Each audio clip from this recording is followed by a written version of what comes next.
Indian, so I'm pretty sure any kind of difficulties they fix it. Yanni, yanni, yanni, yanni, yanni.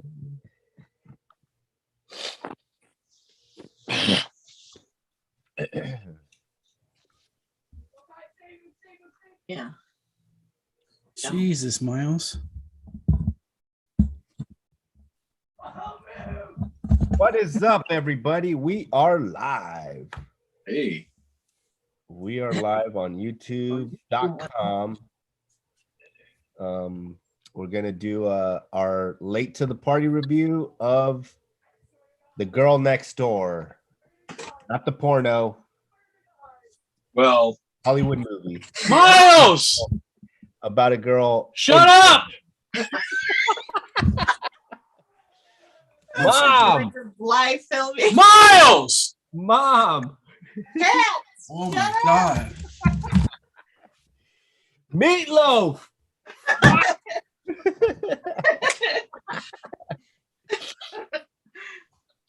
all right. All right, let's go into. Are you good, Nate?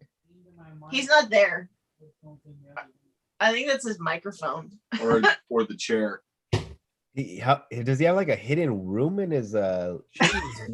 Like His house is like a TARDIS. It's bigger on the inside. Oh, he's coming right out of the comic books. yeah, There he is.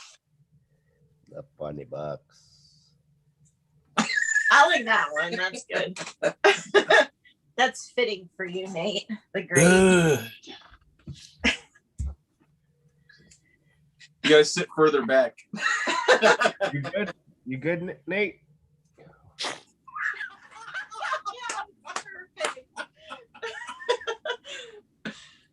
All right. Are we good? Golden. All right. What is up, guys? Welcome back to Late to the Party, where us five. Sorry, guys. The five of us review the movie that's 10 years or older. This week's movie was The Girl Next Door from 2004, starring Eliza Cuthbert. What's her name? Alicia Cuthbert, Emil Hirsch, Timothy. Man, shut up. Jose, shut up. This movie's got an IMDb score of 6.7 out of 10.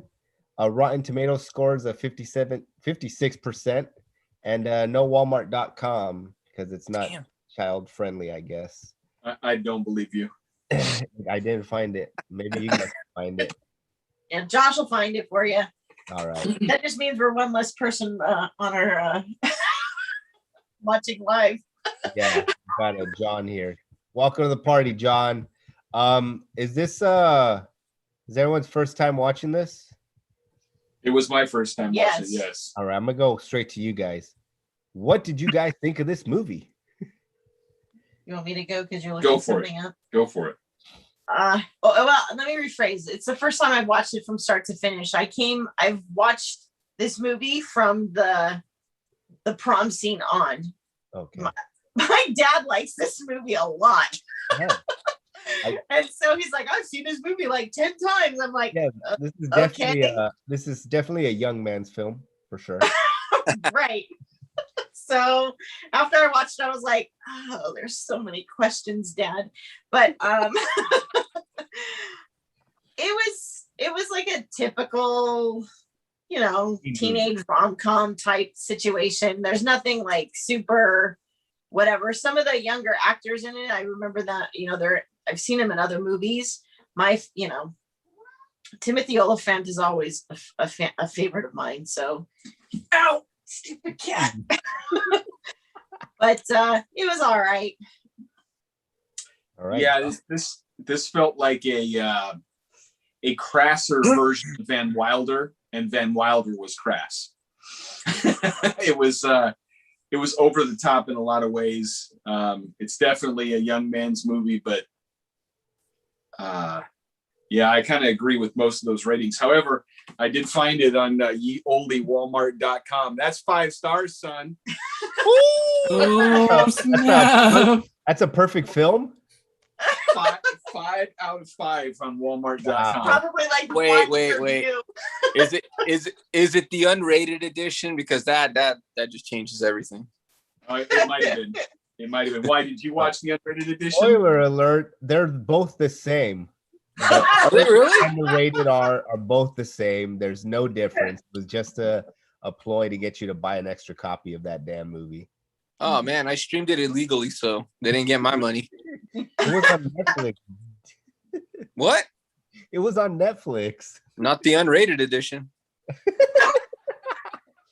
All right. Have you seen this movie before, Jose? Nah, dude, this was the first time I was watching. Let's hear your review on it. I'm gonna be honest with y'all, man. This movie was ahead of its time. I swear to God. Look, Translation: boobs. boob. I was a little bit, I was a little schmazz, so I was watching it and I couldn't help but think, I'm like, dude, there was a time where if you did porn, you could never show your face in society again. And now we have porn stars who are actually leaving that industry and opening up doors for themselves by being like sports broadcasters. I'm not going to give any shout outs to them because I don't want everyone to know that I know who they are. They are like sports broadcasters. They're doing like other different types of entertainment. It's wild, man. It's almost like this movie kind of predicted that at one point there would be a time where you could escape that past, because that was the whole point, right? That she didn't want him to know. And then once he found out, she kind of felt like, wow, I really can't escape that part of my life, which is messed up, man. Like, we give convicts or people fight for certain people that have been released from prison for certain crimes, like possession and stuff like that, and they fight hard for them to have a second chance in life and a second chance in society. And it's almost like, well, why can't a porn star find love? You know what I mean? Like, if she did it for money, she did it for certain reasons. I don't know, man. Maybe it was what I was on. I looked at the You were human on ecstasy like him. Right. like for real. I felt like, I was like in a no judgment zone. I was like, if we need to like move past that, I was looking at the human element of this movie that was very, very, very small, but it was there. That's what I saw from it, man. Maybe next time I'll watch it sober and see what I think. All right. Nate, your take on this film. I Does think it that's a hold great up? perspective. Does it hold up? I mean, I guess we have cell phones now and they didn't have them back then, but Oh, he had a cell phone? oh, did he? It was like a Hey. flip phone or something. Yeah, it was. Yeah. 2004. He was rocking a sidekick. I was like shocked he didn't have a sidekick. No, I I didn't dislike this movie. It fits right in with that type of movie, which is just like I don't know, rom-com that wasn't quite rom and not quite calm either. The thing about this movie that stood out the most, it was what Isaac and I were talking about before any of you guys were in this room with us, was how freaking hot Elisha Cuthbert is, man. She's a freaking beautiful woman. Holy smokes. What else has she been in? I couldn't place her. She was the daughter in 24. She was in the remake of House of Wax and some other stuff. She was on The Ranch on Ranch. Netflix Ashton Kutcher. with Ashton Kutcher. You know what? I kept remarking during the film that she looked like a prettier version of Anna Paquin. She's had a little bit of that kind of vibe going on because I kept thinking of Casey and the Sunshine Band because he looks like her too. But yeah. No, she was like stunning. So, I remember that the actor, I don't know what his name is, but he was in Dogtown and Z-Boys too. That was a pretty good movie. So, He was in Alpha Dog as well. okay. And so was Olivia Wilde, who I didn't even realize was in this movie till I rewatched it. I've watched this movie probably twice.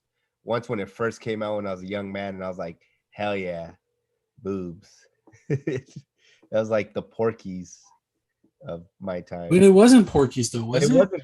No, it wasn't Porky's like in how crazy and fun it was, but it was like, you know what I mean. It Yeah, had- you think it would be, but they kept it pretty toned. I think you get I like felt some, more like I was watching music videos. yeah, Felt like it was like a bunch of music videos, just anthology that made this movie. And Oh yeah. so I'm just gonna go straight to the buckets because I feel like we've already touched everything on this movie. I'm gonna start with the Scots. Let's go, Liz. How many buckets do you give us? Is this a 10 like Lego would say? No, it's a hearty. I mean, it was like I said, for me, it was just like an app. The only thing I really liked about this was Oliphant's performance. I like him and everything that he does, from Scream 2 on. But he seemed to be like the most entertaining for me. Like whenever he was on screen, he just kind of commands the screen and the performance and what's happening. It's all focused on him, and he had some fun lines. And when he gets super serious, fuck with me, 'cause the way he like does his talking through his teeth all the time is so good. You can actually understand him. I'm gonna go with 6 buckets on this. It was, run of the mill, kind of okay. Like I said, every time I walk in on this movie, it's always in the library scene, which is right towards the end. So I'm like, what the hell is going on? So I never knew what they were doing or why they were doing it. So now it filled it in for me. So, but yeah, 6 buckets. Nice. Josh. If I'm going to put the most positive spin on the movie, at least it does have what Jose was talking about with a redemption arc for, what was her name? Diane? I forget. I don't know. It was Danielle. Danielle. Danielle. That's right. Thank you. D. So there was a redemption arc for her that she was trying to leave behind her dark past and, embrace like a normal life. And this awkward kid Go was to going to prom. Yeah, go to prom, do all the things that she probably missed out on because she was basically a prostitute. But apart from that, Decisions were made. this movie is pretty average. I mean, I think everybody gave a good role at the acting portion, but I think Liz is pretty spot on. This is like a 6 bucket film. I don't know if it will be necessary to view it again before I die. That's where you know where the 6 bucket line is. I like that. Vargas. I liked it for all the things that I named off, but honestly, if you asked me to point out my favorite scene, I'd probably take a few minutes because it was kind of one of those movies. Like I'm like, I don't know. Like it's just. And it's like Josh said, I don't know when this, I'm not going to be like, if somebody brings it up, hey, you guys want to watch The Girl Next Door? I'm not going to freak the hell out. I'm like, oh yeah, man, put that one on. Yeah. I'm probably going to stay with the Scots, man, just to make it a 666. I'll tell you what my favorite scene is. It's when each time he's talking to his friend, like dude's watching porn. And then he's watching it with his friend, and his friend's like, dude, I don't feel comfortable watching this with you. He's like, you'll learn to love it. Weirdo. I used to know a guy like that in college. It was really weird. All right, Nate. Bucket. Was it Josh? Were you being deep right there? You could say that.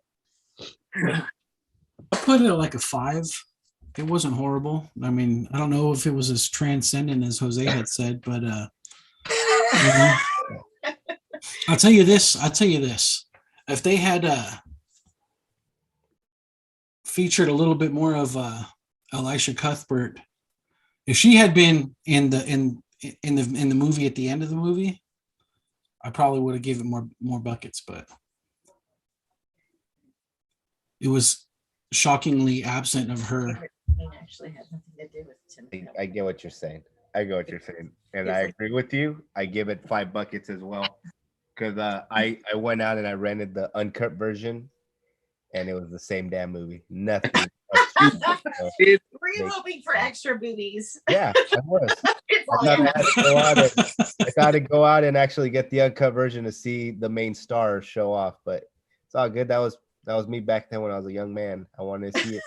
But hey, this yeah, this is fine. one of those movies that would benefit from a remake, in my opinion. For a girl who's like has an OnlyFans and is trying to get away from that life. Yeah. All right. Well, that's our review on The Girl Next Door. I'm gonna pass it down to Liz.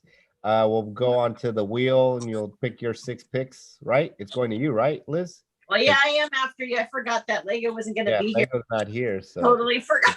you. Forgot it. I'm He's gonna off go in the get woods some- trying to forget about his past. I think he's hunting Bigfoot, he said.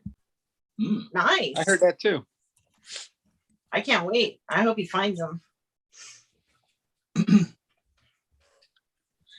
I think he's going to be like that Asian kid in the Girl Next Door, and the Bigfoot's going to be like the jocks at the school. The way that I'm dude just kept totally saying gonna that. do I'm gonna guys. do that little guy. That was pretty funny too. So much. Uh, I love that little guy. You know what? It's funny because I forgot. Like, I think my favorite scene in that movie though is a super innocuous one where the kid comes back and he like hands over the golden penis like award to the guy, and the guy grabs it and he holds it and he like looks at it to make sure that it's not like all messed up or Dead kid or anything. I like when he. I like when he sends the bird. Make sure it doesn't smell like shit. oh, I like when he. I don't know what he tells that bird to attack, but he says it like in Latin or something, and the bird just starts chasing him.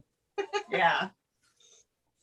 He comes down in his like leopard print, like underwear. It's all of a sudden he just turns, he like feels like somebody's watching him and he turns around, it's like, he's like, oh crap, and he takes off running. it had some pretty good music picks in the film too. Like Yeah, at the right tunes, you know.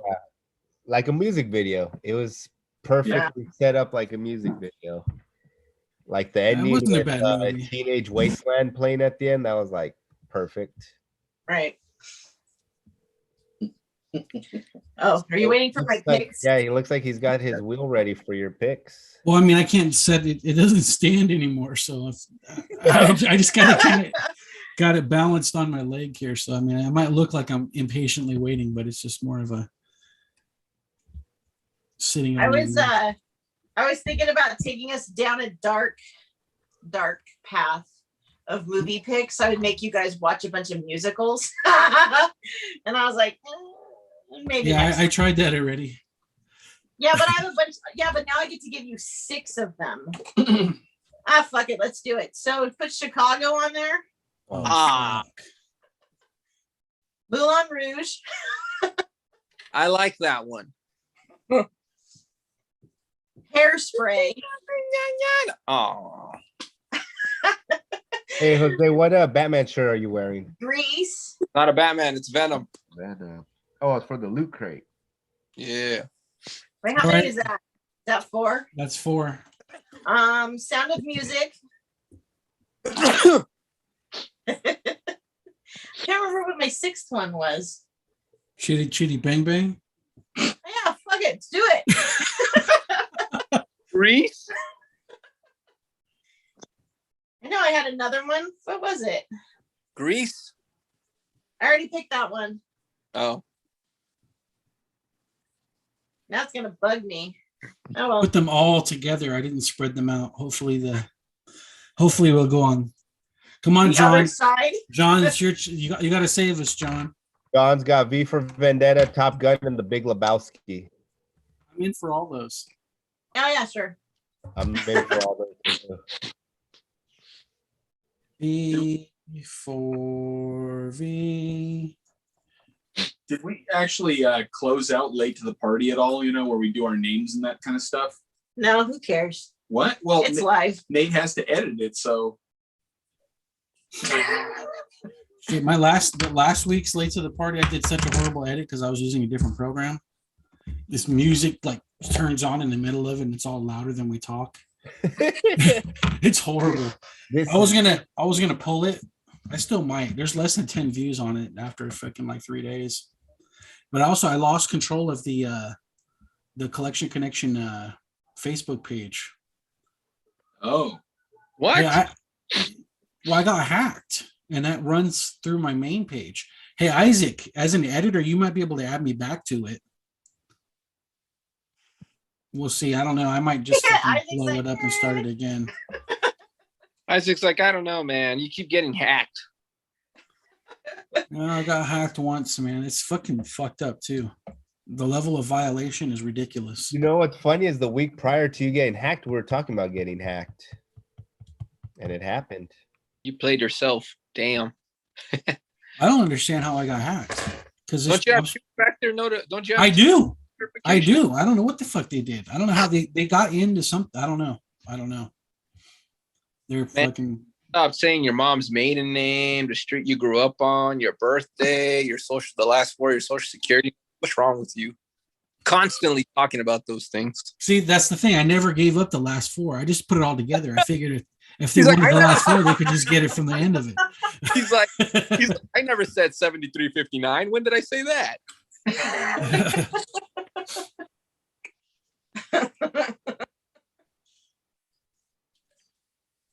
I didn't talk about Myrtle the turtle. Myrtle the turtle. I didn't talk about Agnes, my bunny rabbit from third grade. That's right. What's I'm your not favorite- used to Jose being so clear. He's got Yeah, I screens know. behind him and shit. He looks like he's the hacker. He's like, he's in the Matrix, man. Yeah, it's kind of uncomfortable. A lot of TVs and cameras in here. TVs and like cameras. You're at Anna's house? Yeah. I That's got why- VPNs now, We're John. gonna pick superhero. They've done that, huh? It's too late now. Oh, sorry. You know what's Next one. crazy? If you get hacked, That was Nick- there's no phone number that you can call at Facebook. There's no phone number you can call. You have to click on a bunch of little bullshit at the bottom of the page, and then it's like, oh, for help. You click on help, and it's like a bunch of options that somebody's ruining your life. There's no option to pick to speak to somebody. There's no. It's just. It's shite, man. Let's pick Office Space. Oh, yeah. Wheel. Here, please, please. We all gonna pick one? Yeah. Either So that what or is- I'm gonna fill it up with Nicolas Cage movies. Ooh, that sounds good too. only if Gone in 60 Seconds is one of them. Of course, Gone in 60 Seconds. And Duh. the case says Las Vegas. burlesque. Burlesque. What is that? That's like what Mulan, well, kind of like what Mulan. Burlesque is when they do like the little fan dances and they tease you with half Have you- naked stuff. Have you ever watched The Simpsons? They had a burlesque house on there. Yeah. My cousin does burlesque dancing. What's his name? I don't know what she goes by on because she uses a stage name. Oh, I drop can't the remember what it is. low. On a support. Cinnabuns? Crystal. There's a bunch of Cinnabon. crystals. Burlesque has Christina Aguilera, Cher, Kristen Bell, and Stanley Tucci. You lost me at share. Stanley Tucci. Sure, I'll watch it. Does Cher Oh. run the house? Yeah, she does. I've seen it. She's all, if I could turn back time in that outfit that she has in them. All right. I got my thumb up. What about you, Isaac? It's clothes stripping. Isaac, Oh, you're we're the half and half. Oh. Yeah. uh, Sorry. Sorry, Sorry. Kitty K. There's He's gonna be mad at you. I tried. I there's tried. way I got Office too Space on musicals. here.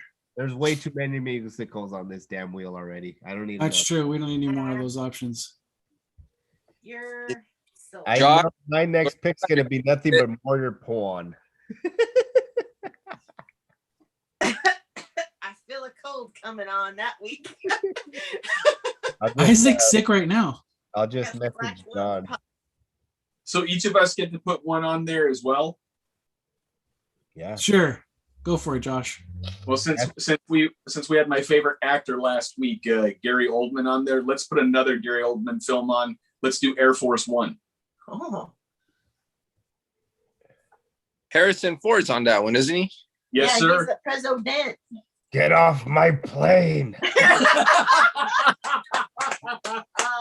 So good. Perfect. Chewie, get him.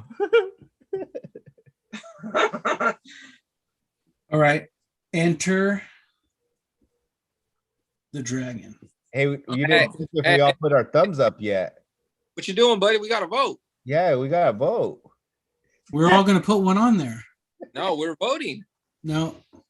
Air Force One's on there. Enter the Dragon's on there. Enter the Dragon, guys. Office Space is on there too. We voted for Office Space. Or we whatever. didn't. I don't think I've seen Enter the Dragon all the way through. What? Yeah. Yeah. Don't look at me like that. That's your fault, Josh. Yeah, Josh. Take your lady to go watch Enter the Dragon, bro. All right, that means we need one from Jose. Step Brothers from Jose. I've seen Step Brothers. I want to put one on that I haven't seen. There you go. Okay. Come back to me. Hey, striptease. That's Kitty K. That's what she wants, striptease. No, Wow, she's it's a good Showgirls. theme here. Okay. Showgirls. Showgirls. She got, Oh, the movie. Showgirls is pretty bad. We might as well That's a fucking. really bad Are you movie. gonna make me review Showgirls? Showgirls. It's already got 3 thumbs. I Yeah. know. Jesse Spano from Saved by the Bell. As soon as I, if I would have Takes it said all off. anything, nobody would have done anything about it. They're like, oh yeah, let's let Liz do it. You know what? That's fine. I got revenge movies coming out the A. I thought you already had all the revenge movies on the wheel right now. You You still have the biggest shot of destroying our lives with your picks so far. So come on now. Dude, The Sound of Music? Come I'm gonna on. be watching something. Josh Here. has My never dad's gonna seen come it. over and disown I've me. never seen it either. The Sound of Oh, Music. come on. Look, The Sound of Music is the best option on that list because number one, it has young Julie Andrews, and number two, it has Nazis. That's a winner. So I what- like Sound of Music because they use that song. What's it called? The Edelweiss. All the Small Things, or what is it called? The oh, from Favorite Blink-182? things. My favorite things. yeah. These are a few of Oh, my favorite things. And then That they was- sampled it for Ariana Grande, 7 Rings, and I like that jam. So Jesus. See, now Jose's This is what ruining it. happens when you let your Take kids. it off, scratch all mine. What happens when you let your kids Stuff. listen to Kiss FM? That shit's not even on my car. I don't listen to the radio, man. Ariana Grande just made her way in a playlist somehow.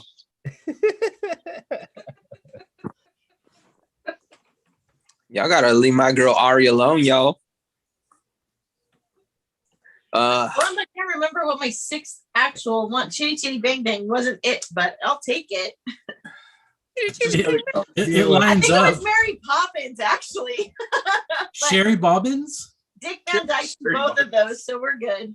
I remember Sherry Bobbins. That's a Simpsons I was on board for. Yes. Yeah. When she goes away at the end of the episode and Barney comes out of Moe's tavern. Goodbye, Superman. Do a half-ass job. Yeah. That's the American way. Did he ask for a drink or did he ask for a song? Fucking Homer. Mm. All right. Well, what are we talking about this week? Yeah. Lego making s'mores and Cujo? taking advantage What's of. that? Any votes for Cujo? Ooh. Oh yeah, Cujo. Cujo's in there with the musicals. I read Spark Notes of that book. It seemed dope. You've never seen Cujo? Man. All right, we got 2 slots left. That's got the little kid from Who's the Boss. The son from Who's the Boss is the little boy in that movie. Did you not know that? I wasn't aware. It I was watched it written by once. Stephen King.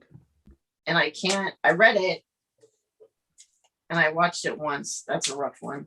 All right, whatever. Kitty, I thought you were my friend.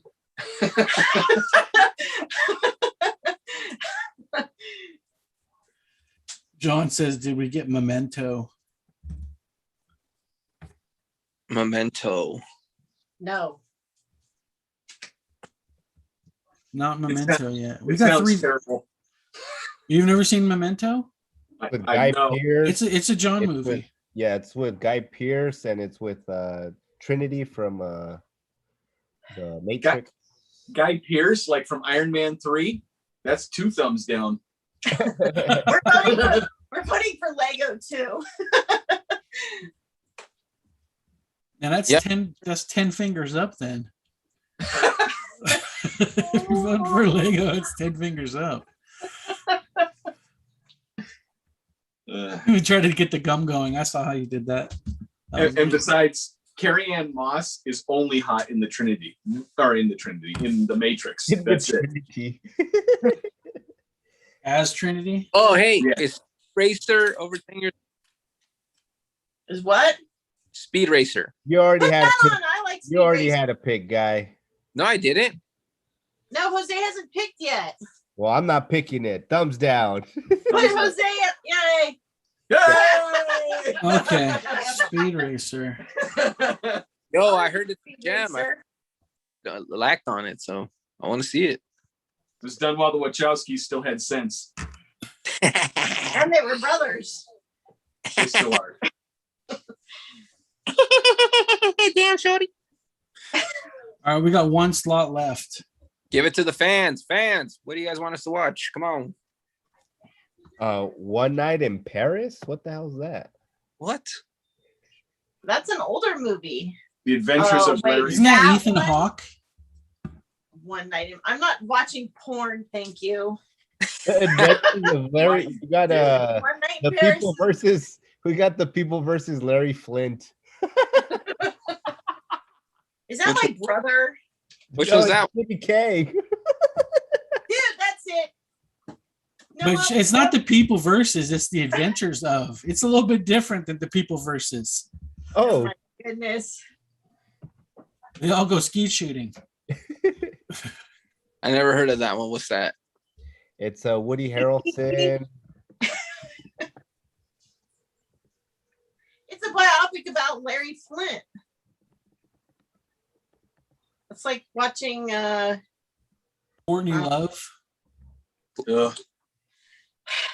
So here's a dumb question. Who the hell is Larry Flint? Remind me. Hustler. He's the creator of Hustler magazine. Oh, Watch something with pseudo porn in it. It either has to be Magic Mike Oh, or it has to be the one with Mark Wahlberg in it. ugh. Boogie Nights. Yeah, Boogie Nights. The Crying Game. No, Boogie Nights. Boogie Nights I was remember what I good. said. Either Boogie Nights Boogie Nights was hella good. or You know what would be interesting if we had like, you know how we have Vince come sometimes? If we had John come and just fill the wheel. It'd be like, it would be like Boogie Nights and the Human Centipede. Guy, dude, what is wrong with you? Put that away.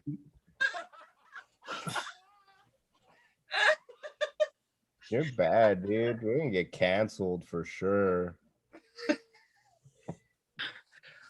and all Lego can say is like plausible deniability. I wasn't there. It wasn't me that did Who it. wasn't there to wrangle them all up? Like, come on, dude. I didn't have my art to distract everybody. it doesn't matter. He's watch I it. He take- would have been right He's there like, take with the us. day off and we get canceled. Hey, talking about canceled. Hey, does everybody remember when there was that rumor going around about Marilyn Manson removing 2 ribs? So he could suck his own dick. I heard about that. What? That's a new one on me. That was back when Really? we were all in grade Yeah. school. That was when he first hit the scene. That was all over grade school. And I saw a meme not too long ago that said, why was it when we were in grade school that rumor went around and we all knew before the internet that Marilyn Manson removed 2 ribs to suck himself off. There was that, and there was Richard Gere with the gerbil. There was That no was our internet. generation, man. Yeah, there was no internet then. That was either. this Marilyn Manson thing is our Richard Gere gerbil story. The guys and I had a serious discussion about this. We were like, how did we go to different elementaries, different middle schools, and yet everybody knew about that?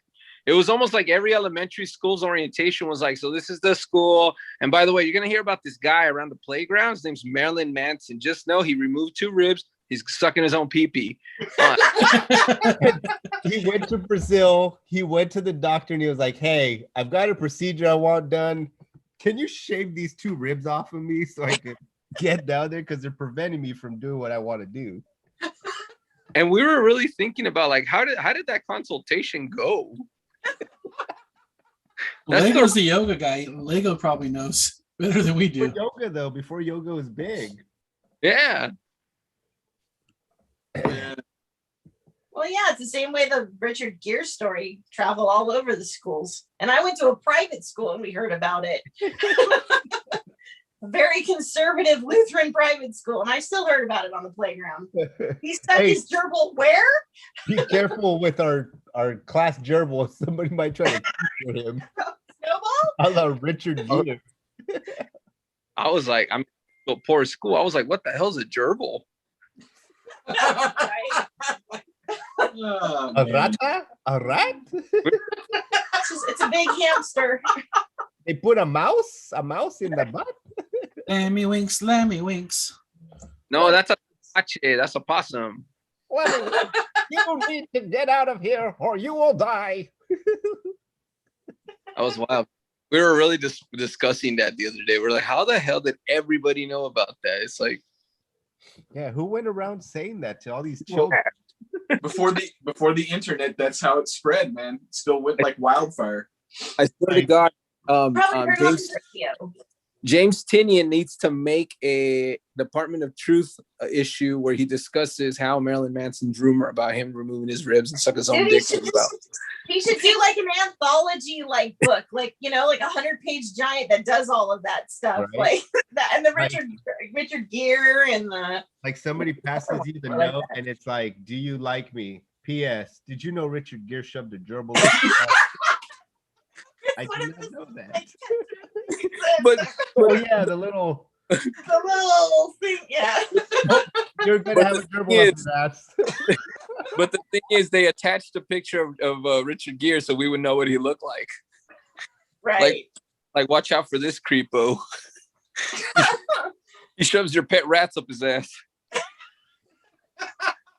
Dude, Lego's gonna be so sad he missed this episode.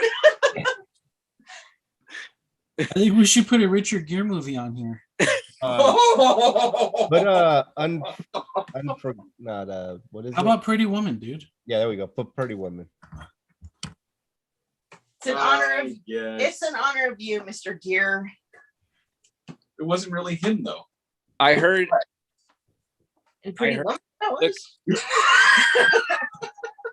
I heard if you squint your eyes and look very carefully, the scene where he's picking something up for her, you could see something moving in his butt. The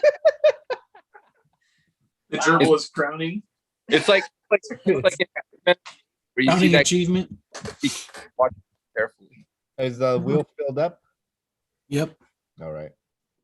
The wheel is full. All right, let's see.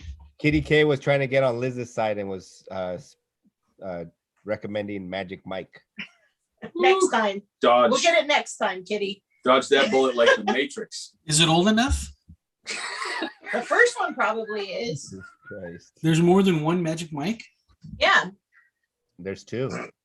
right, Jose? Jose's excited about it. Mike and Magic Mike XXL. It's a sequel. There we go. You would know. I have them on DVD. Oh, you've got Hey. the Blu-ray. You've got the Blu-ray Steelbook edition. The 2 copies from Walmart. Oh my God, those. And he left the review. That's why they both have. That's why it's a 5-star review. Yeah, Listen. to be Okay, look, hear me out. Hear me out. Watch Magic Mike. no. I No. haven't seen it. I actually haven't seen it. Hey, you guys Neither are have I. because you okay. Forget about the male stripper shit. Watch Magic Mike. It's a good movie. How am I gonna forget about it when it's like center stage, dude? You don't No, see anything. It's a small part of it, dude. That's the crazy. Psylocke. You get Psylocke from X-Men Last Stand. Olivia Munn. Yeah. Yay, Kitty! I'll watch Urban Legends. That was good. That was good. It's already filmed. I know. We got any art? Requesting Magic Mike next time, just so y'all know. Wow. Swear to God, when it's during, you guys what better is- watch. Y'all better watch. What's the Spanish for asshole? No. It's Joshua. It's Josue. Josue. Okay. Oh man. I'm telling y'all, man, you guys are lacking in the Magic. Watch when you guys watch it, which I'm gonna make it happen. You watch, you're gonna be like, "Holy crud, this is a 10 out of 10." Get out of here. Actually, this is the new one. Is anybody watching seen Magic Mike? It's actually a good movie. I haven't seen it yet. I want to see it. I'll let It's you- weird how this fucker hasn't seen any movies, but he saw the guy porn movie. Listen, if I got to attribute credit to two movies that helped me work out, number one was Captain America. Where what was it? Which one was the one where he's holding the helicopter? Civil War. Civil War and Magic Mike. There you go. That's his contribute. Dude, I lost it when I saw the trailer for the second one. So well done. Channing Tatum, and he's hitting something. So he's cutting some metal, and then Pony starts in the background. He starts dancing. It's awesome. Watch the trailer. I'm good. I like your honesty though. You made Nate have to go outside. All right. It feels like he's on the planet of the apes. This week's art, I've got Brian Buccellato, Flash, Booch. Nice. Booch. Boo. and then the legend among legends, Mr. Mark Silvestri did me a half Wolverine. I mean, Joker. Only half, huh? Yeah. Yeah. When you Waited, pay- we give him waited half like a dollar. 15 hours for that. Like 24 hours around homeless people. Let's be honest. We only waited 12 hours. Had we waited to 24, we would have gotten the other half. And then from Pia Guerrero, Ooh, man. that's a good one. And that's my art for this week. Hey, why the last man, dude? September, right? Those look good. Can't wait. I cannot wait either. I love that story. I got a new Alright. piece for my guy Mike Kunkel. The Hero Bear himself. I did. Oh, fancy. That one's. So cute. I like that. I like that one. Yeah. I got a second piece on the back too. It was a block art that he did for me. It's Dusty, sorry. Oh, that was dope. Yeah, I like when they do the white on black. Yeah, so do I. You know who does that really well? Jock. Yeah. Jock. Shit. Like that Venom cover that he did. That was white on black. Oh, yeah. Ooh, look at that. Lock Yeah. Limb. Oh, who? Lock Limb. Lock Limb. Okay. Yeah, he's a local dude. Mhm. He's at all the shows around here. My glare is horrible though. Jeez. It's good though. It's cool. It's cool. And then Gus Mock. Damn. Um, I like that. That looks like a straight up freaking just the cover. yeah, that's a variant. That is really nice. Josh actually has art. Well, it's not hand drawn, it's a print, but at least it's signed. It's from Nate's favorite, Steele Adams. Neil Adams. Ooh. Eel Adams. Yes. Hey, that's Pretty cool, good. man. Pretty good picture. He gave it to me for free. Nice.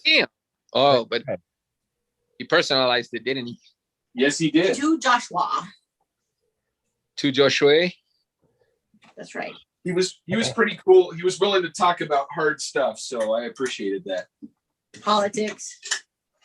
I'm glad you clarified, because when he said hard, I was like, what? You were thinking Magic Mike, weren't you? I was. He finally got his head out of that. And I do some crazy stuff for a Klondike bar, but I don't know what Josh would do for a Captain America print.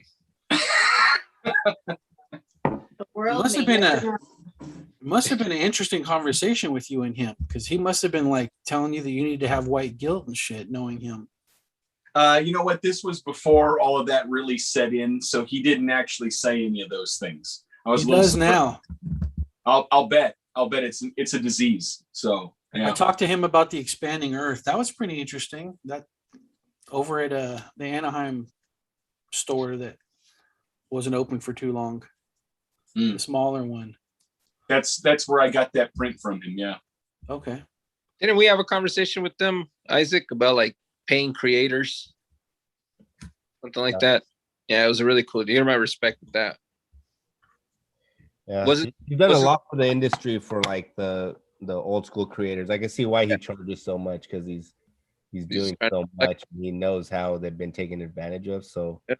shit, he's paved the way for a lot of those guys. So You know, while too, there was a time where like a lot of creators weren't charging for a lot of their signatures, yet Neil Adams was always the one charging. I remember so many people talking smack, but then when we kind of, understand, we understood where he was coming from, dude. Like Yeah. flip sellers were fucking up for the market, or at least for fans, but it is what it is. These guys deserve it. I can't imagine Neil Adams had a great contract himself. I'm sure he's just doing what he can now to make sure he takes care of his own future, which is dope.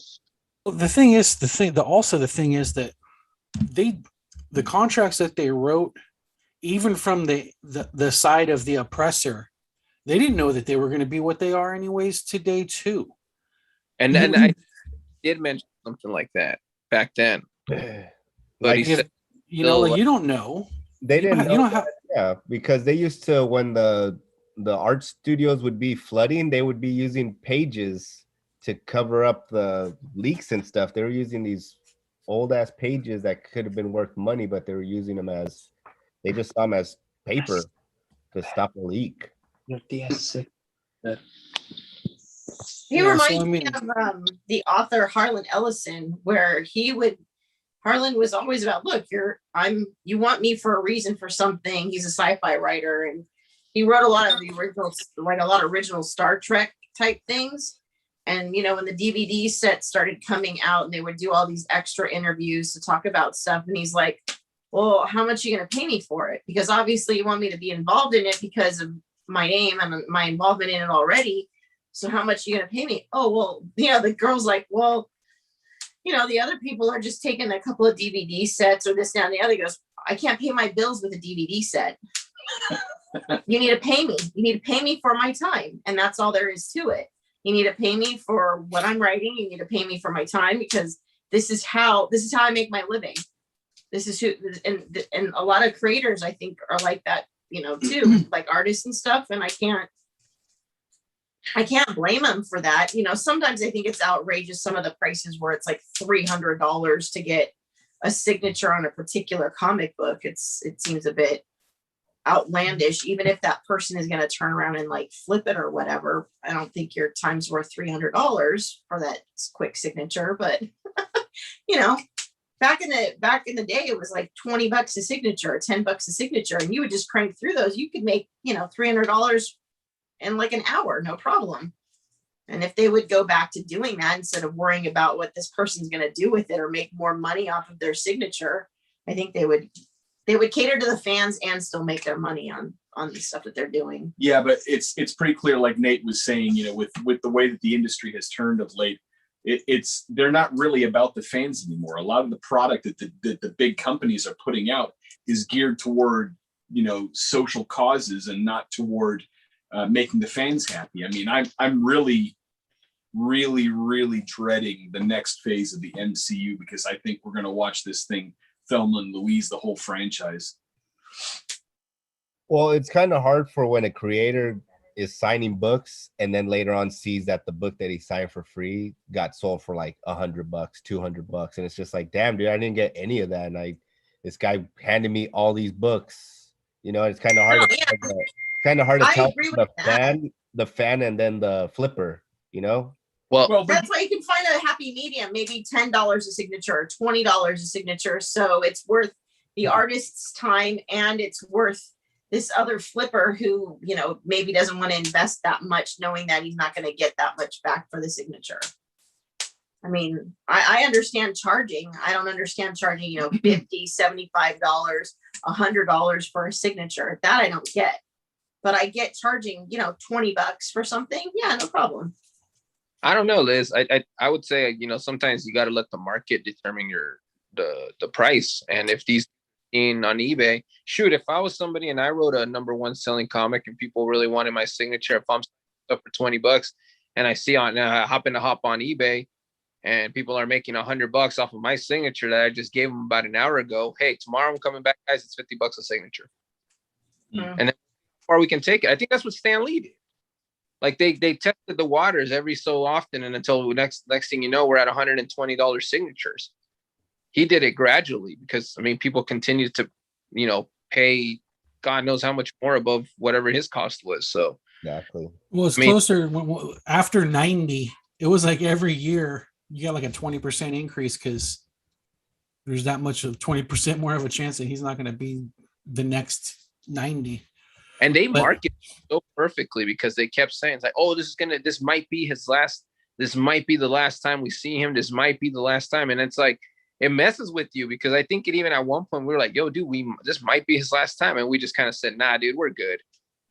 And Well, here's the thing though, right? It kind of can, I mean, you know, I saw Sanchez posted in the Union about Jim Lee doing those sketches and remarks coming up for a CGC event coming up soon. And it was like $450, $500 for like a remark or $900 for like a sketch. That's what And I'm looking at. It's just, that's crazy. But see, they're selling for way more than that, though. no, for Oh, sure. But the thing is that I mean, I guess if you're Jim Lee and you're in your mid 50s and 60s around the corner, then you don't really have to do this for too much longer. But if a little kid wants a Jim Lee sketch or wants to be a Jim Lee fan, then their price that like maybe if I want one, then I can, you know, like not eat for a week and use my grocery money to buy comics or whatever. But they're pricing themselves out of the next generation's reach. Like But see, there's if when I times- was a kid, I couldn't use my lunch money instead of going to get lunch at school, I went and bought comics. So if I couldn't do that, then I wouldn't have ever got into comics.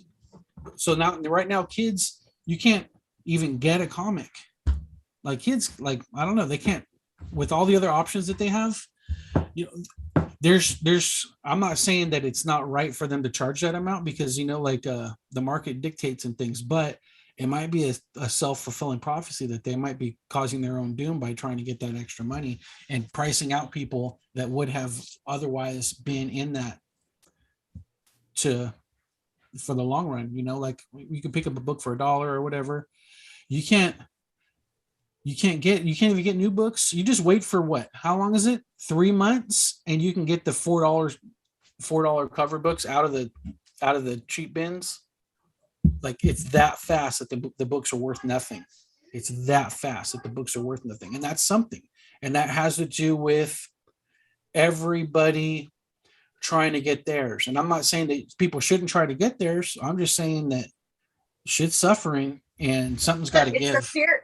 It's the fear of missing out. That's what this has become all of a sudden. It's the fear of missing out on something. And so because of that, everybody's doing everything. You know, the reason why people are paying $900 for a signature, because it's the fear of missing out on something Well, cool. I don't think Or being 900 part is a of- signature. I think it's a sketch, but either way, well, we used to yeah. all 10 years ago, we were all chasing sketches and it was fun and it didn't cost money. It just took your time. Yeah. You know, so it's like, oh, Sylvester's going to be here. Get there 24, get there ahead of everybody. And if you're willing to wait, you can get it. But you can wait. There's no like who's willing to put the most sweat in the game. It's just money. Yo, if I can be real though, like real for a second, I'd rather pay. I mean, I'm not going to be paying no $500 from a mark from Jim Lee nor 900, but if it's something like Liz said that's reasonable, I'd rather pay the money than to spend 18 hours out there again. At least because now I'm older, and I don't think Jim Lee is too worried about this new generation. I think he's tailoring to the old head, to the like you and I who know him. Because let's be honest, it's like you just said. Well, that's fine for him at his age. And you know, like when's the last time that Jim Lee put out a book, like did interiors on it? It's been a while. So even when I take my kids to the comic shop and they look and Isaac's like, we take our kids and they go through the discounted books, all the stuff that's been marked down, they're picking out the stuff that looks more cartoony. So like, you know, they're like, my daughter and my son are liking like Art Baltazar. They're liking who's the other guy? It's a more cartoony style, and they like that. So I think if we were to and who was the My Little Pony artist that Itzel met, and then she got a sketch from her? It was her. It was Amy Reeder, or was it? Yeah, like she was stoked to meet her because that's what she was into. So I don't think Jim Lee is too worried about the new generation. Like I said, he's going after the old money because he knows we got it. Well, maybe Jim Lee's a bad example because he wasn't even worried about his friend's girl. He was just like, oh, I want this chick, I'm gonna take her. Doesn't matter if all like you're about to go down another rabbit hole. I don't know. The point it also depends on the individual too, because to be honest with you, I've seen concept art for like the Injustice video game, the Mortal Kombat video game that Jim Lee did of full-blown characters going for a G. It's like I'd rather have that than a $900 head sketch. And I've seen them, and maybe it's because I know how to look for them, and I'll show you next time if you don't believe me, or I can screenshot it. But there's full-blown body, concept art, full top to bottom. It looks dope as hell. It's $1,000 for the page, and it's an 11 by 17. So it's almost like, what is it that you want? Is it that you're a fan of Jim Lee, or is it that you're a fan of wanting to get this so you can have it CGC, so possibly resell it in the future? And I think that a lot of people's head is, well, if I can, and it's the truth, because that's what we're seeing right now. Well, that's part of it. I mean, a lot of collecting is the investment portion of it. I mean, I can safely tell you that I mean, talking with the guys, I've been happy and stoked when I've seen some of the stuff that I've gotten go up that much. But initially at the time of purchase, a lot of times I'm just kind of like, I like it. I'm buying it for me. Like these guys I'll tell you, when I found like my first appearance of Wolverine, I was stoked. And it's cool. It went up in value. But when I bought it because I wanted it for my collection. I really wasn't thinking too much about like, oh, I'll resell this. Because the truth is, I would hope that there's times where I don't have to sell it. But thank God that I had certain books that I had signed by certain creators that when my family needed it, I was able to sell. Like I'm very for sure. But I don't. But if the books I have in my collection right now, most of my collection, like if I were to take my most valuable book, the price of it is probably more than I paid for the whole collection at the time that I got it, just off one book. Yeah. Right now. And like X-Men 4, my Scarlet Witch, that shit's worth more than everything that I not everything now, but more than I paid for everything when I got it. Yeah, and that's what I'm saying. Like if I had a choice and if I could go back, man, I'd rather go walk down the street and make a few bucks and to sell those comics that I had to sell. But I'm haunted. I'm haunted by everything I've ever sold. I'm fucking. I know. I'm haunted. But see that on my X23 that I sold. Yeah, but I see that's the difference with us though, and that's why I respect and love you guys, because you guys feel that connection. It's like, man, I wish I didn't have to, but for these reasons I had to, and that's how you know. That's how you know when someone's genuinely into, they love it.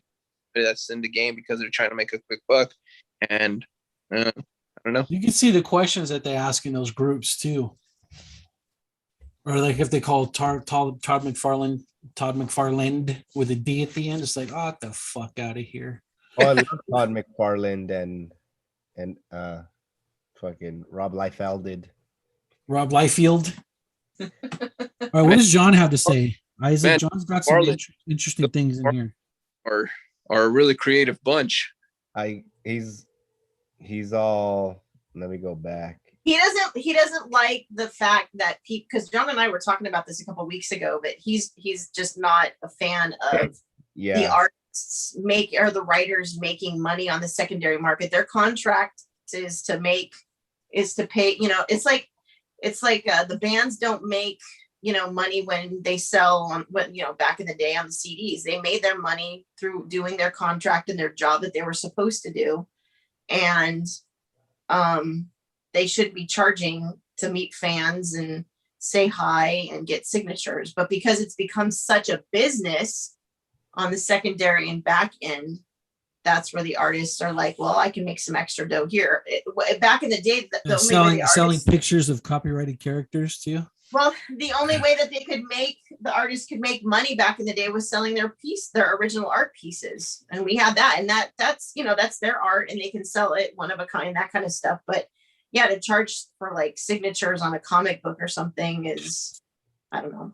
But see, if people are willing to dish it out, they're gonna keep doing it. It takes people to stop paying. If people would stop paying them, it would go back to being free. But because everybody's willing to pay it, they're not gonna stop. It's just gonna make them go even more up higher. Yeah.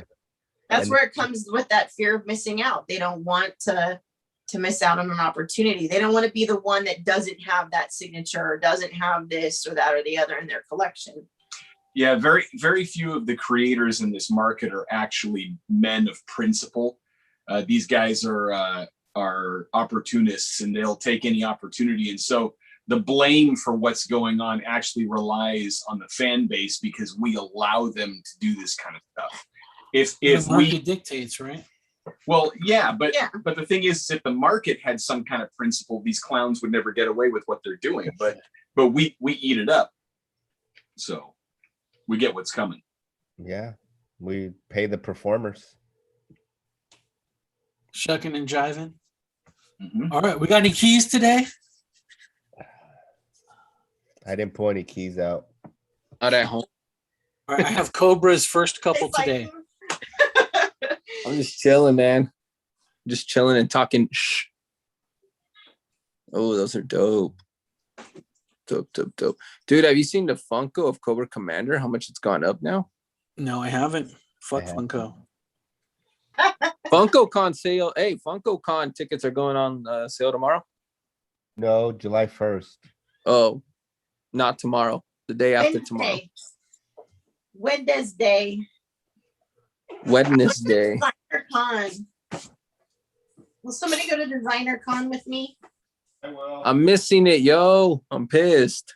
We'll be there. When is it? November 12th through the 14th. These guys loved it. I thought it was fucking gay. It's the dope. Honestly, Liz, you're gonna freaking love it. Have a good Well, I time. can imagine Nate didn't like it because it's a bunch of vinyl, There and it is. Man, Nate's Nate, yo.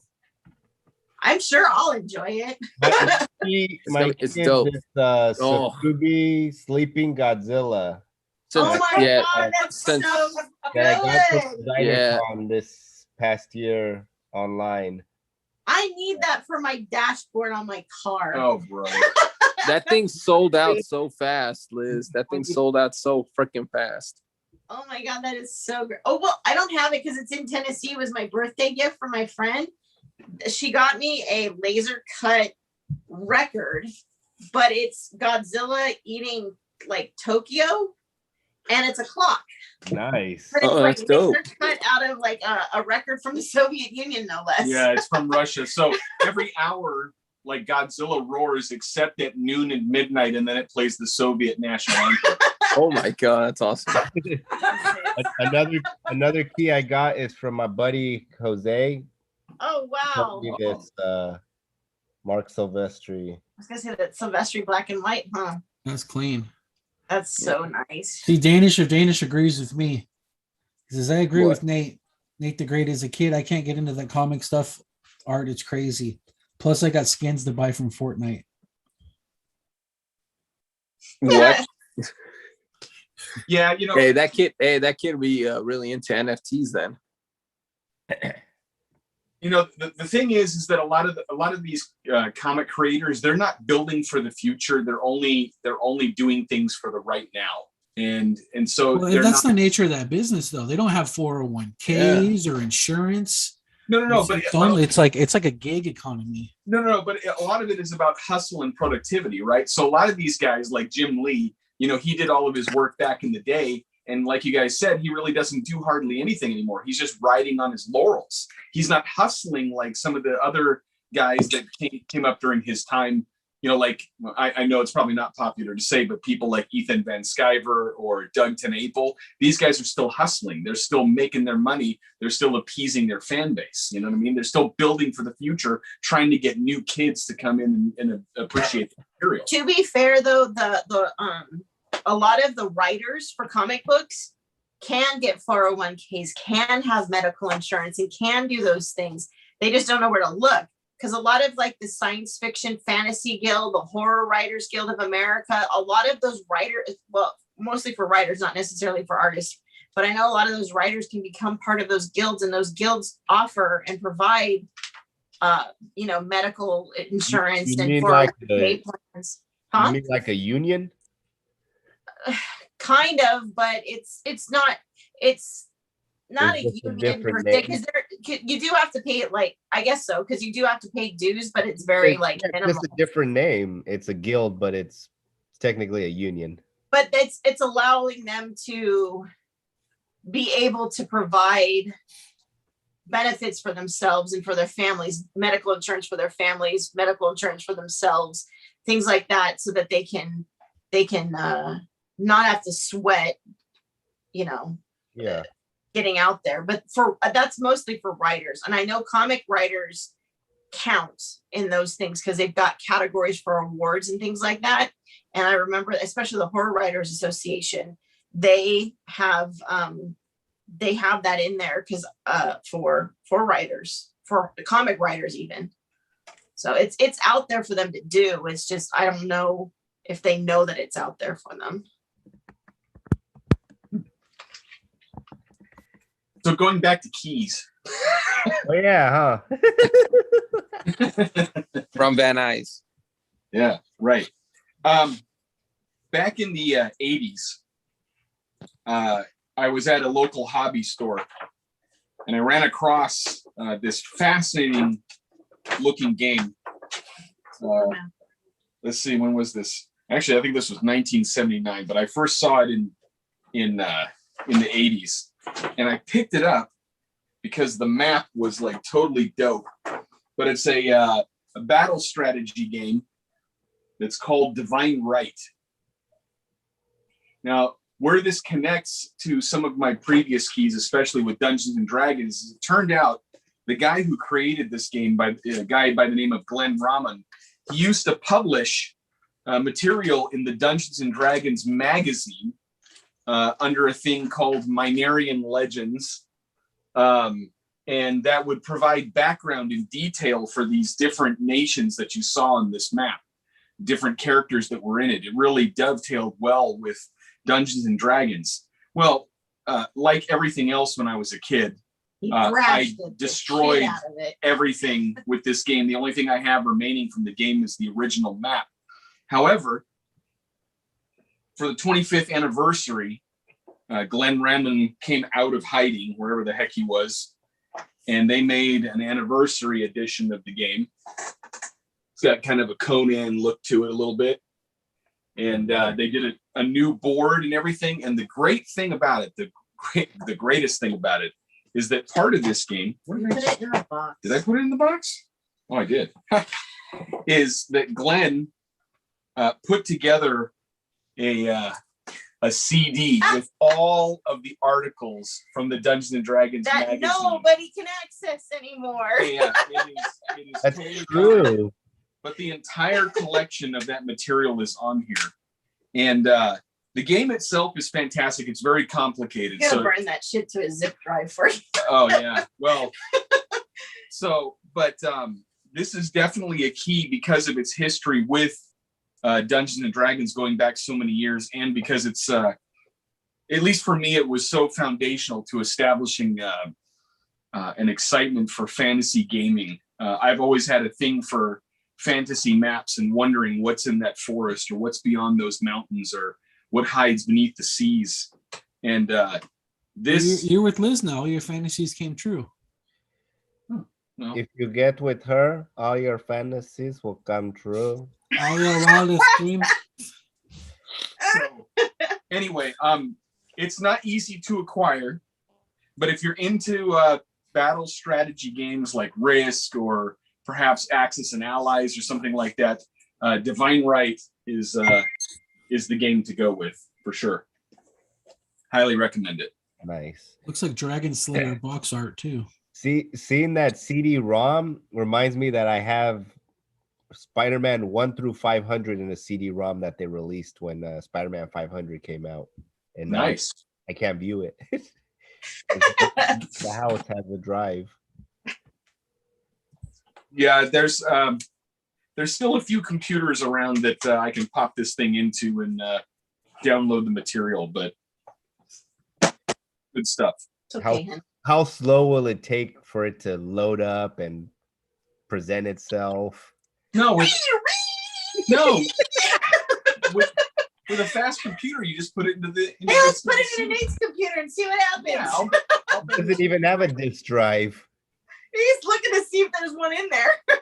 There's no, No. there's no disk drive. No. Nobody Don't makes come this with them anymore. The old one has a disc drive. Really? The You old can- ass ones do, but they're slow as hell.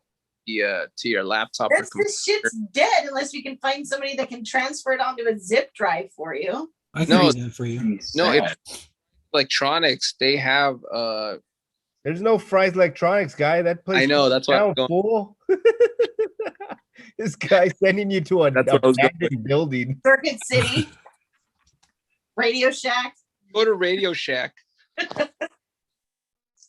Go to No. Best.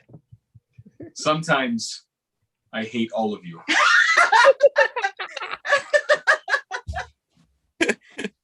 Guess you're sleeping on the couch tonight. So they need to have that in a downloaded format so you could get to it. I printed out most of the material, but I guess I need to start figuring out what I'm going to do for the rest of it. Josh, I got a disc drive. We can get it for you. There you go. I can put it on a zip drive for you. You can be able to Gonna- plug it in. He's gonna call you. My drive ate your disc. It's shredded gonna it call for him. some reason. I want to be like, shh, shh, shh, shh. It's not a tape, guy. I want to be like, Josh, Oh my send god. carrier pigeons out to Josh. Tie a little It's note to the like leg and set it candlelight. free. Well, you have to remember that the 25th year anniversary would have been before 2005, so this is not a new version of the game. So A long shot. where's the 40th anniversary? I don't know if Glenn has any intentions on doing that. He was going to release a sequel to the game called The Scarlet Witch King. And I've seen the prototype maps for that version, but they never put it out. They never got the stuff together to make that happen. So it's in limbo somewhere. We're winging Okay. it pretty well tonight, guys. This is not bad content. Good job. All right, so the Comic Cave's pick of the week. Woo! How are you liking those thumbnails? Dude, that thumbnail's Thank sick. So good. Lego's I killing like, it. Such They a like put themselves on the idiot. covers of them. That's what they pick. I and know, it's mild. so good. It's mildly disturbing. shade Cheese. Craft, number 4. I haven't read that yet. This book just keeps adding more to this mythology of this book and the Yeah. story. Go for it. It's- Jose. Talk about it. I'm surprised you guys didn't get the other variant cover because it's with Lego's 10 out of 10 thing. I didn't even think about that. I like the locker. But that one's really good. Basically, premise is there's this girl who learns that she can bend shadows. But what's crazy is that she'll make the shadow, but she can create anything she wants out of it. So she creates a monster. The monster's real and can actually hurt you. They call it shadow bending, right? Something. And like, yeah, something oh, like it's that. called Shadecraft or shade crafting. Something. Oh like yeah. Duh. and then you find out that it's actually much bigger than what she thinks it is. She thinks she's the only one, and then I don't want to give too many spoilers away, but somebody else is able to do what she does, and is the chick from the FBI or where is she? Right, she's from the government. Well, she was a guidance counselor at her school. She was who posing. who's posing as a guidance counselor. I was like, hey, I know what you could do. And she's like, what do you mean? And she's like, those shadows been bugging you? And she's like, how do you know about those? Nobody knows about those. And she's like, I can help you tame it. So she becomes her Professor X and teaches her how to do it, only for us to find out that she's actually a government agent posing to do it. And there's more history to her being there than we thought. Yeah. So she's like Mr. Glass. Yeah. Well, yeah, got a connection to her family somehow, and the shadow you see on the cover is actually meant to be her brother, and her brother's been in a coma for how many years? Like 5-6 years. Not too long, but he's in a coma, and so it's been really hard on the family. And then when she first learns about the shadow, it's because of the shadow of her brother coming out and talking to her. So that whole thing kicks it off, and this issue last week kind of just floored us because there was 2 big reveals, and the way it ends is kind of a 3rd big reveal, and you're like, what the hell? So we just love that because it's you can tell it's gearing up for bigger things, and it's really well done, really well written, really well drawn. It's beautiful, artwork's great. So yeah, that was our pick of the week. Would you guys stop doing Berserker? No, we're still reading Berserker. I don't remember you guys talking about 2 or 3 lately. Yeah, we talked about it. Yeah, we did. We didn't pick it as the pick of the week, but it just came out like 2 weeks ago. Okay. It was really good. I don't know how I can edit a whole video and not pay attention to the whole thing, but No, wasn't Berserker last week? It was a week or 2 ago. Like a good 2 ago. Okay. Yeah, because Berserker's due out, I think, in 2 weeks. It was just on the FOC for us tonight. Yeah. The thing is, it comes out with like other things like It gets Later printings and that, and then it comes out with like Department of Truth. It comes out with so many other things. It kind of gets it's hard. I mean, it's not a bad book, but it definitely it's no Department of Truth. that's right. Department of Truth comes out this It's week. dropping this week. Yeah. Yeah.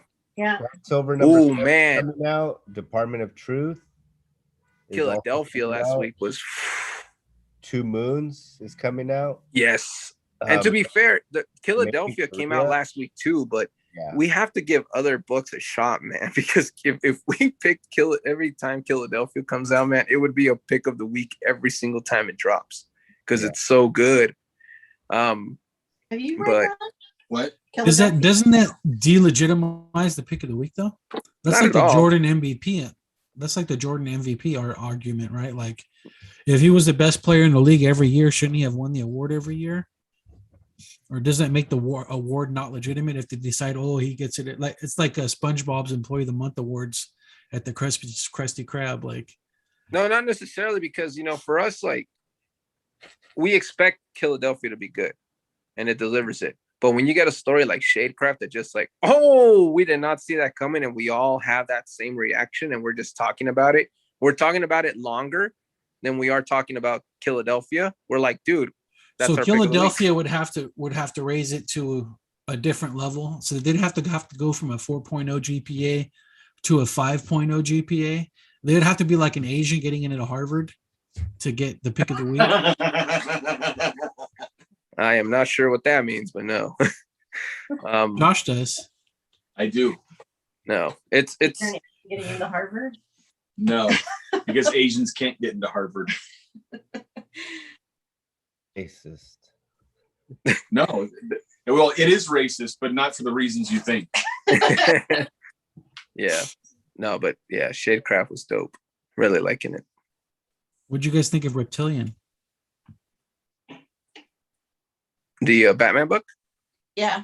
I love the art. The art was Yeah. good in it, and it's gearing up to be a fun book. Yeah. It It reminded kinda me was- of like the Arkham Asylum series. Yeah, that's what we're gonna say. Yeah. Exactly what I told the guys when I was going through. I was like, "Damn, dude, we got an Arkham Asylum on our hand." What was the name of the art? What's the artist who did it again? Liam Sharp. Yeah, because the name sounded so familiar, and then Lego asked me, "He's like, what else has he done?" I'm like, "Shit, what else has he done?" I couldn't think of anything that came to mind, and I realized, oh, it's all the Green Lantern stuff that he did. Oh yeah, that's right. Yeah, see what I mean? Like, yeah, I'm like, dude, the name's so familiar, and I know I've seen his stuff, but I couldn't recall like what books it was exactly. But yeah, that style's dope. But it is a slow start, in my opinion. So, but it was dope. It was dope. I liked it. So for late to the party, this week's episode 50. Next week is going to be episode 51, and then in 2 weeks we'll be having our 1 year anniversary. In 2 weeks, it's our 1 year anniversary. This is episode 50. Yeah, next week's the girl next door is 50. So Damn, she's 50 years old already. She's 38. Or She's 38. Not that I was checking. she was born in 1982. damn. We have to wait 4 more weeks for our first full year with the group, honey. That's true. See, Cheesehead started without us. Well, really an anniversary. It's just a double anniversary, right? Comic Cave 100 is coming up too. 10 episodes away. Yep, 10 episodes away from Comic Cave 100. It's like women always say, you know, I'm celebrating the anniversary when we started dating. And it's like the only thing that counts is like once the ring is on the finger, baby. That's the only time. That's true. That's me. Because we can only remember one date. That's why we engraved it in our rings. Nice. Smart. Very smart. Smart. That's right.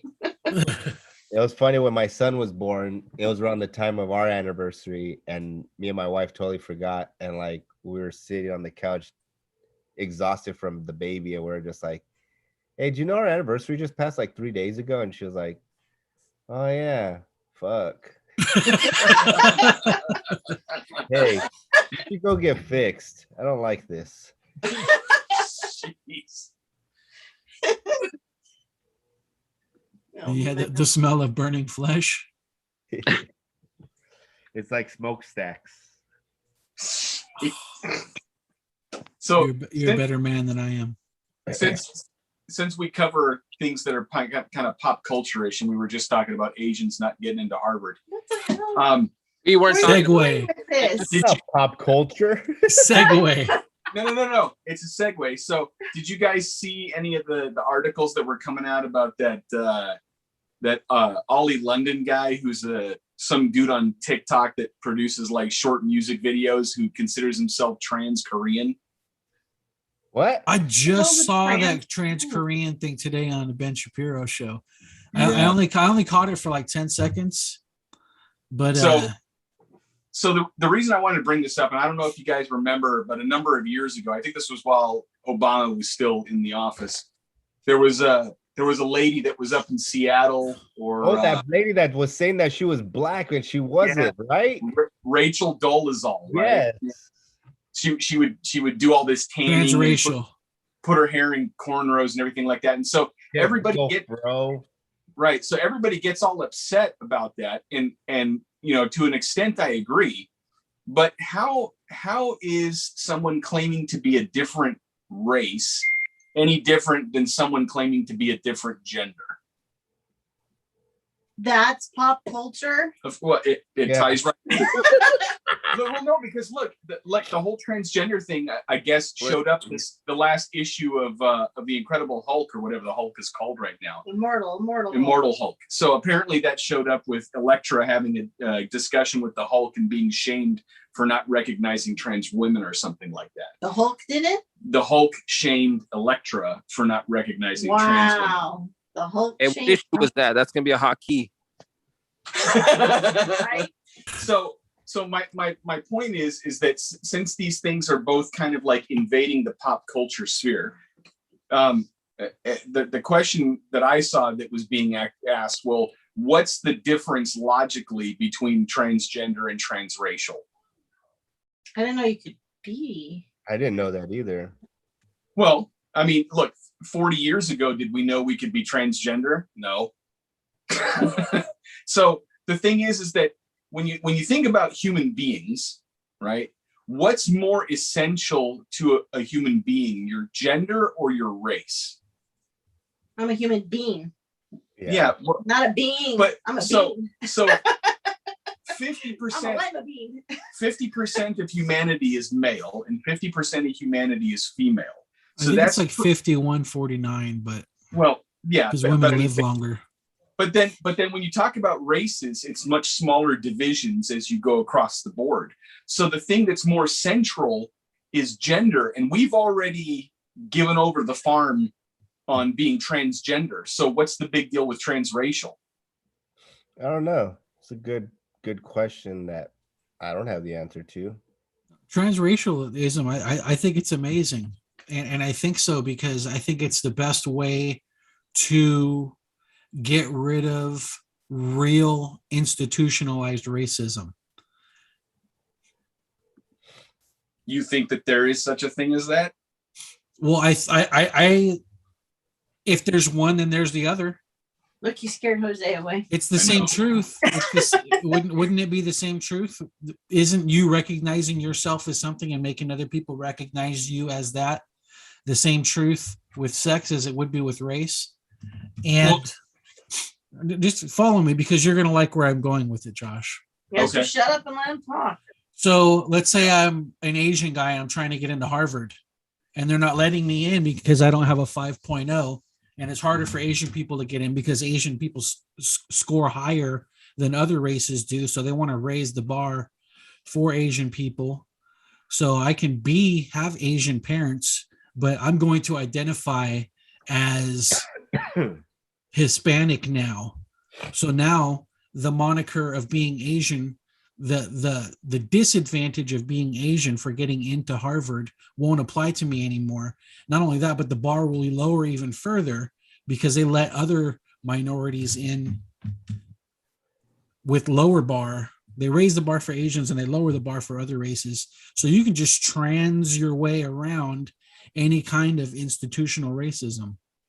Now, the kind of racism that they say is institutional, the only type of institutional racism that there really is, which would be, it would have to have laws or rules in place that discriminate people based on race.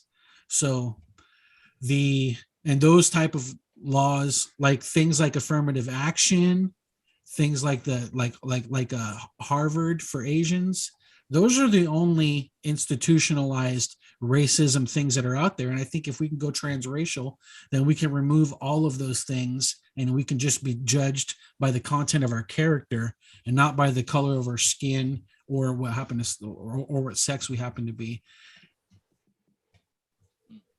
So you could use that as your cudgel to throw out things that are institutionally racist. Do you have to believe it?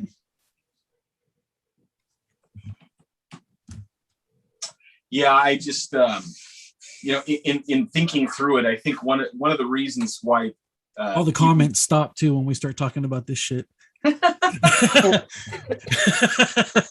One of the reasons that people, I think, get their hair on fire with transracialism as opposed to transgenderism is that I think that in our day and age, people like to use their race as a victim category. And if you say that can be changed, then the status of being a victim can be changed by the individual in a moment's notice. So you no longer have to be part of an oppressed group. But all of this is because of this CRT, this ideological structure that's been built, because I don't think any of this actually reflects the real world. You know, every time I see stuff like this, I was telling Liz, I feel like PETA from Hunger Games. You know, I have to ask the question, you know, can boys can become girls, real or not real? You know, or you know, just any number of these types of things that we're dealing with right now. It's like I think that the real answer to dealing with all of this stuff is to stop the nonsense. I think that's what it is, that we have to recognize that the world is a certain way, that up is up and down is down, and boys are boys. How do you stop the nonsense? Huh? How do you stop the nonsense? You have to stop playing that game. You have to refuse when they try to get you to recognize that they're altering reality. You can't alter reality. But that's their reality. No, but there's only one reality. What do their chromosomes say? What do their genes say? Their genes are not altered. Not according to the multiverse. I Bringing it back. Unless they what, got the what I'm reality getting stone. to, what I'm getting to with it, Josh, is that you just using the same principles, you just take it sillier and sillier, and Okay. and then them not embracing my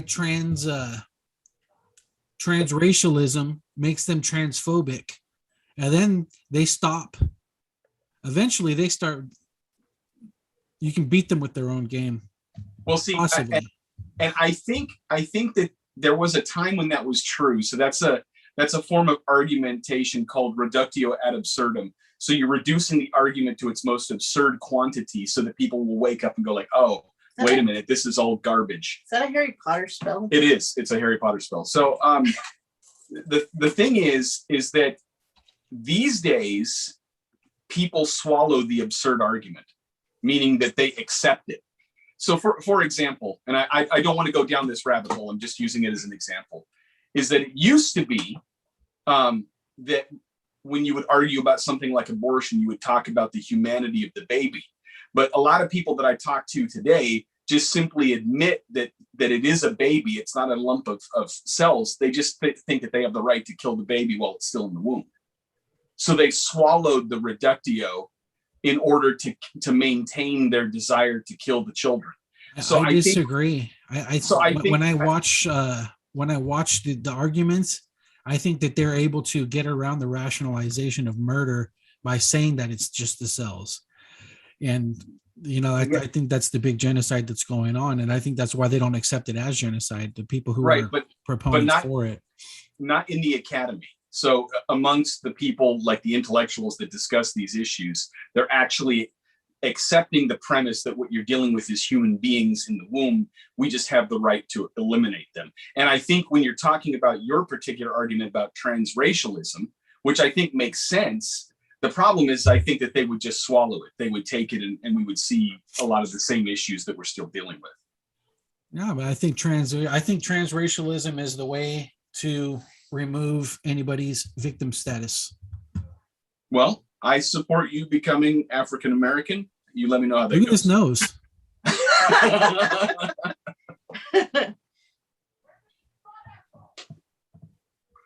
Miles, good grief. So where do we What's go? he doing? He's playing Fortnite, dude. He's playing something.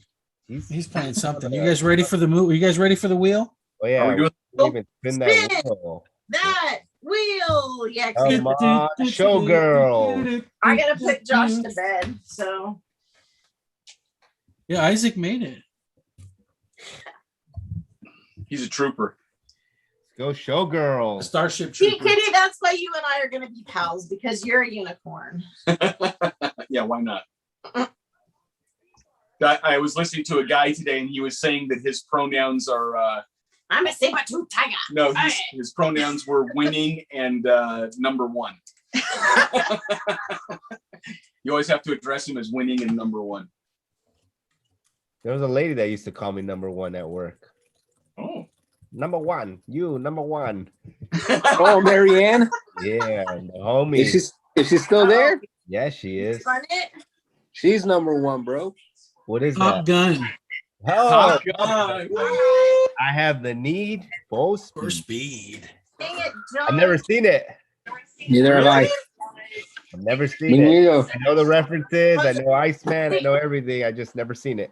Jose, when you say you've never seen a movie, I don't get surprised anymore. I Just don't get my get us ready for Maverick. Let's see. John says.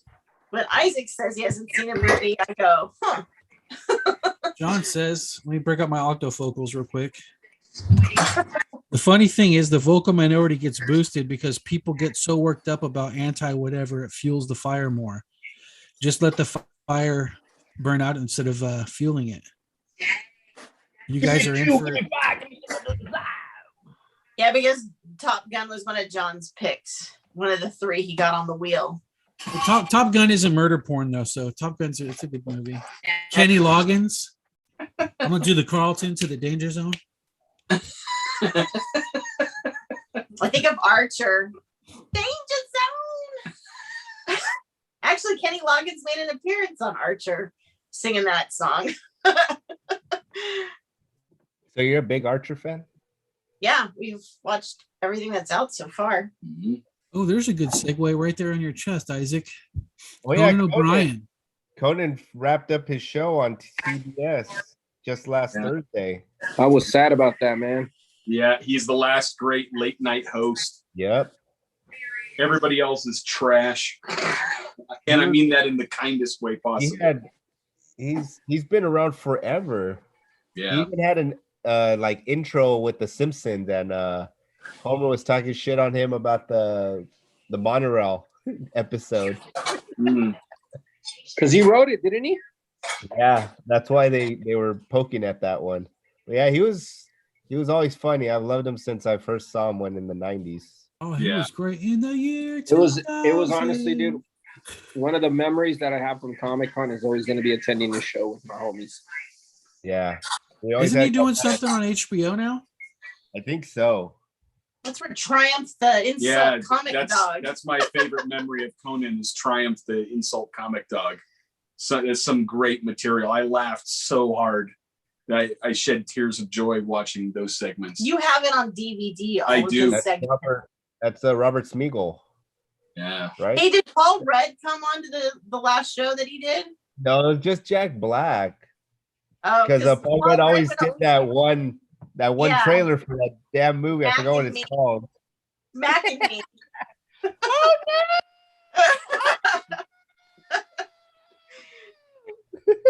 So He did that for 15 years. Yeah, that's why I'm surprised that they didn't show it at the end of the last episode. so the question is, now that Conan has departed, what's going to happen to late night? Is it just going to fade into obscurity, or is it No, going people are gonna watch us. Come on over. Join us. Join Yeah. us.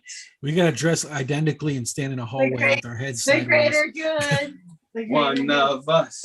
One of us. One of us. Top Gun. Wow, that's a good pick, huh? Yeah. I can do Top Gun. Better than Chitty Chitty Bang Bang. Fuck my life. I was afraid that we are gonna have to watch Rent. What was it? Rent Chicago? Rent. We had a bunch. Same difference. Same Oh, fucking I know what it difference. was. It was another old one. It was West Side Story. Oh, I thought you were going to say Team America World Police. No. That'd be cool. I'd watch that one. I've watched puppets having sex. America, fuck yeah! God. So dumb. That opening desert battle scene is the best. You know, The dude called Durka. he comes over the hill on that dune buggy, like blasting away. He's like, surprise, cockfags. I think I gotta go Great back and watch romance. it. I just don't want to have sex because promise me you won't die. I will never die.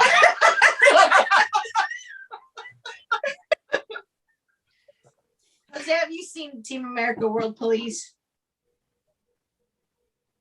I guess that's a no. Jose, Is he frozen? He's not frozen. I just he's saw fucking him. with us.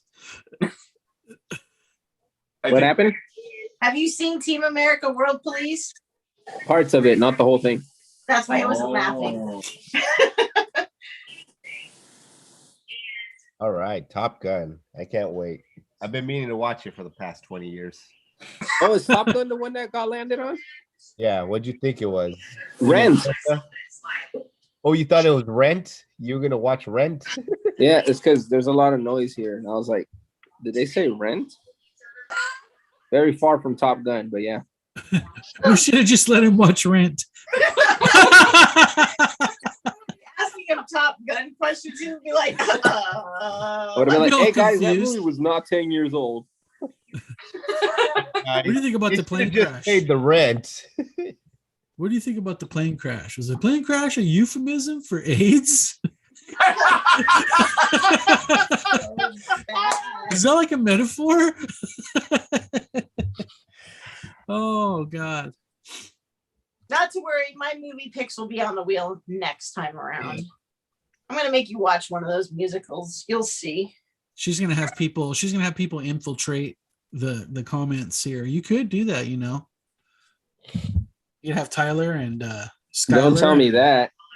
Skylar. Tyler and Skylar and Mylar and It's the Chow brothers. Yeah. Raymond Chow. Brandon and Tyler. My partners in crime. They didn't say that they didn't call out my Hulk 181 claim last time. I was sad. Is that like John's V for Vendetta every week? Yours is gonna be the Hulk 181 claim. I was able to recover the Collection Connection Instagram page, so I finally saw your invitations. It was cool. I just fucking bummed about what I have been doing to take my power back, because I'm like, man, I'm kind of a victim on this. And I was like, fuck that. I'm not going to be a victim. I'm nobody's bitch.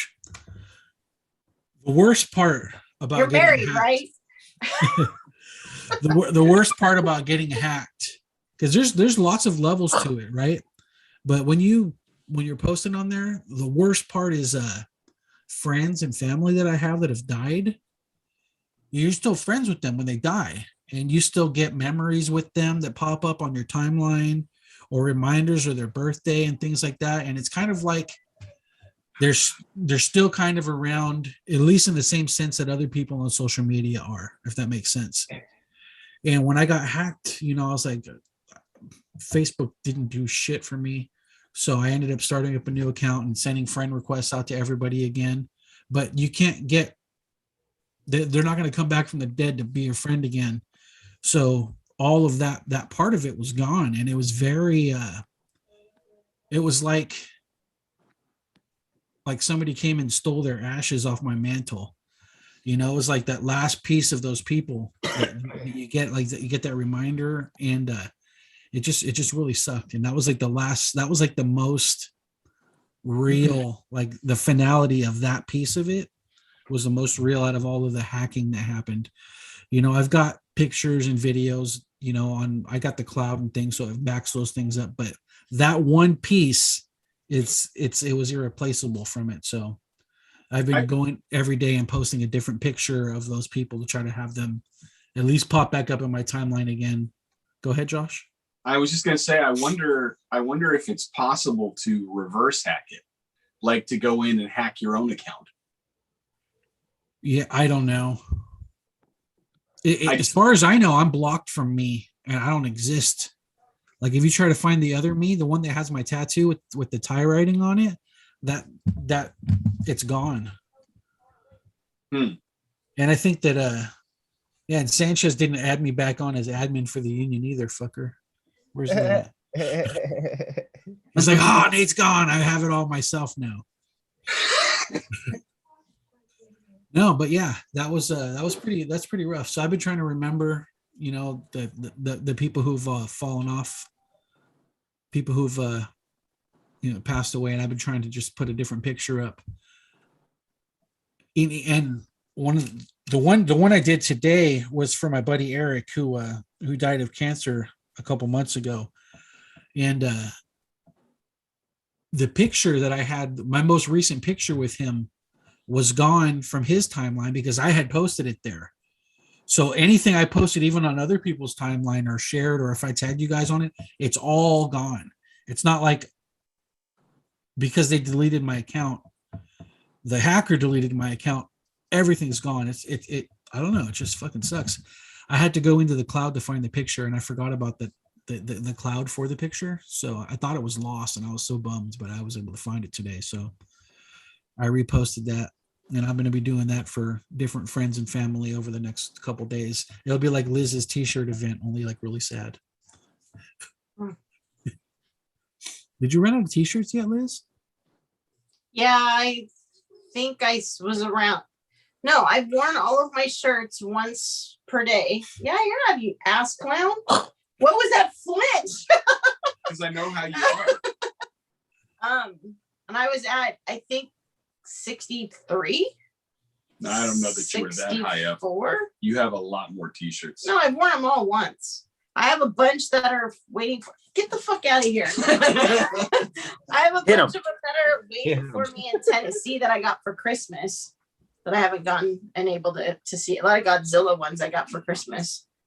On it was just Facebook that got hacked, and my Instagram account was attached to Facebook, but I was able to like find a way around into the Instagram and then detach it from Facebook. So if you got them attached, I recommend you to separate them just in case something stupid happens to you as well. Turn on your 2 verifications. I got a VPN and all that bullshit now, so I don't know. We'll see what happens, but I don't know how they got there because I have two-pronged verification or 2-factor verification. So is the password for the collection connection the same? What do you mean? The page. The page? There's a password for it? Yeah. Because I was trying to add you, but it's saying I need to enter the password. We'll talk offline about it. Yeah. Yeah, give the password out just in case so the rest of us know too. So that I don't know.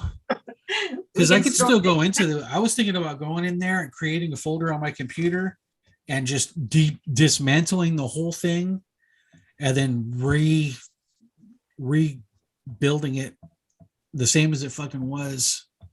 But I mean, I don't know. The Facebook page doesn't have a lot of there's not a lot of followers on it. It's like 300. It's like 1,000 less than the channel has. So it might not be a bad idea to start it over again. But yeah, it was brutal. My dad wants you to make Ray's Comics t-shirts. Yeah. Lego has the stuff already, right? Huh? Lego did you guys art already, right? Yes. Yeah, we Well, can do it. I'll have to see what he wants to do for sure, but I think he was talking about that today. I said, I know a guy. Yeah, we can do whatever you want to do. We can do original art, or I can even do print and cut stuff too. Because he was also talking about wanting to do like silk screening for shirts, and I'm like, I don't know if Nate Comic does. Cave can do silk screening. I thought Lego mentioned that. Comic Cave's got the technology for that. Cool. Well, but we better get going before Isaac, Passes flips all out. over his computer. It's good thing he's got a decent snot catcher. All right, good times. Well, thanks for everybody for tuning in and watching Isaac blow his nose. It was actually not having a sense of direction. It worked out well. It didn't feel like we were reaching too hard this time. There's some other times where I have lots of shit to talk about, where we talk about it instantaneously, and we're just kind of sitting here like, oh, and then right when we're ready to finish, there's 20 people watching. It's like, oh shit. We finally have an audience and we don't have anything to talk about. 20 people watching. Sure, there has.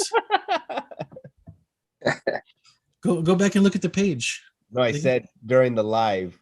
Oh, at once. The max, I'm exaggerating the total views, but max during the live is like, I think the most I've seen is maybe 15. Yeah, I've seen 15 before. Nice. All right, guys. Danish of Danish, dude. This was fun. It's fun when you watch. You got to watch every Monday at 9:30.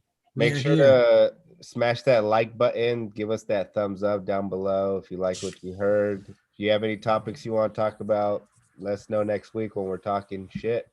Until then, I'm Isaac. I'm Jason. I'm Jose. No, fool, I'm Jason. I'm Josh. I'm Liz. I'm I'm Nathan Jason. Great. Later, guys. All right, guys. Night.